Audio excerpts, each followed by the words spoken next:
重大好消息，宝宝们！逃离后室的作者发布了一个新视频，讲述了一下新实体新关卡、未来的更新计划以及游戏即将要发售的时间。我们来一起看看吧。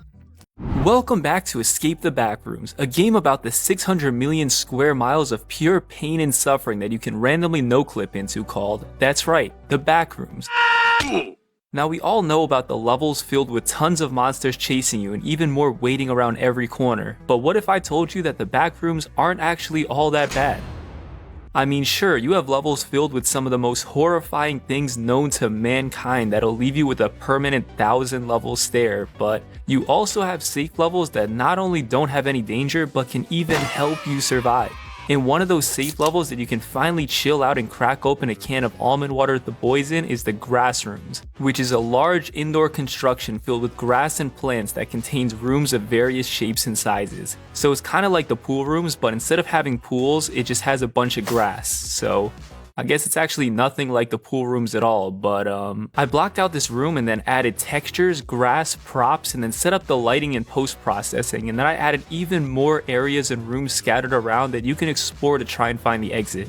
Now up until this point, every single safe level I've added has still had some sort of danger in it. But the grass rooms are different because they're completely safe and have absolutely no danger whatsoever, so you can feel free to take as much time as you want to explore. Hello. I need some help, I'm stuck. So it turns out that the grass rooms aren't actually completely safe, because if you happen to stand still in the grass for too long, vines will start growing around you and trap you in place, so you'll need to be constantly moving around whenever you're in grass trying to figure out how to get through the level. And if you or one of your teammates does happen to get stuck in the vines, you'll need to use a knife to very gently and very carefully cut them out of it. Or not. Now this level is rumored to not only have one possible exit from the backrooms, but two possible exits from the backrooms. And I don't want to spoil what they are, but you shouldn't get too excited if you happen to see something that looks like an exit, because while one of them ends up with you being alive, the other one ends up with you being 10,000 feet in the air free falling without a parachute, so make sure you make the right choice. So the next level I'm gonna add, which is probably the most asked about level ever, is level 974, which I know, I was supposed to add it over a year ago, but I didn't want to add it to the main story because unless you studied the entire Backrooms lore from start to finish, you'd have absolutely no clue why you're 11 hours into a horror game and suddenly spawn inside of a pink house filled with stuffed animals. So I redesigned the entire level from being a single room into a giant house with multiple floors and rooms to explore, and also made the entity model look a lot more detailed and not just be a random untextured stickman. What he's doing? Why you bully me? Now the entity in this level is extremely friendly and will actually help you escape the backrooms, but there's one very important rule you need to always remember, and it's that whatever you do, do not mess with any of its plushies or it'll get very, very angry. So according to lore, in order to escape the level, you'll need to find stuffed animals and give them to the entity so that it'll help you escape. Just make sure not to take too long because I also made it teleport near random players, so if you happen to hear it teleport somewhere around you, make sure you stare directly at it and don't let them get too close because the entity isn't really that nice once they start to get impatient. Now I know what you guys are probably thinking. Why am I spamming even more crappy new levels instead of making the ones that are already in the game better like I said I would? And the main reason is that improving things that are already in the game takes the exact same amount of time as adding new things, and I don't want to spend a really long time only polishing old levels just to have everyone play for 5 minutes and be like, oh, that was cool, the game's a little more polished now, but like, where are all the new levels? They're coming soon, right?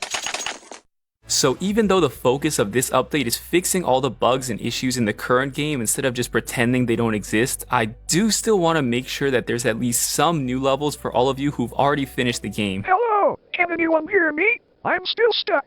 It's been a week. So to fix my complete buggy mess of a game, I started off by replacing all the old item models with much more detailed and higher quality models. I mean, just look at this, the juice literally moves with the bottle. Now that's some detail right there. I also expanded some of the older levels and added animations when players use items so you can actually see when your teammates do things like drink almond water or even accidentally eat moth jelly instead of placing in the dumbwaiter like they're supposed to. And I also gave flashlights actual holding animations instead of them just having a random gun pose, which definitely looks a lot better than it did before. And if you guys have been watching my videos and still haven't tried out the game yet, it's called Escape the Backrooms, so be sure to check it out using the link in the description below. Now, the biggest issue in my game that I've literally lost countless nights of sleep over is the fact that the levels in my game are extremely detailed using photoscan textures and highly realistic props, while the player model is just this goofy Roblox looking at. Now, the reason I haven't replaced it yet is because I've tried experimenting with other player models, but it made the game feel way too different, and a lot of players somehow actually like the current model and find it really funny. Look at this dude.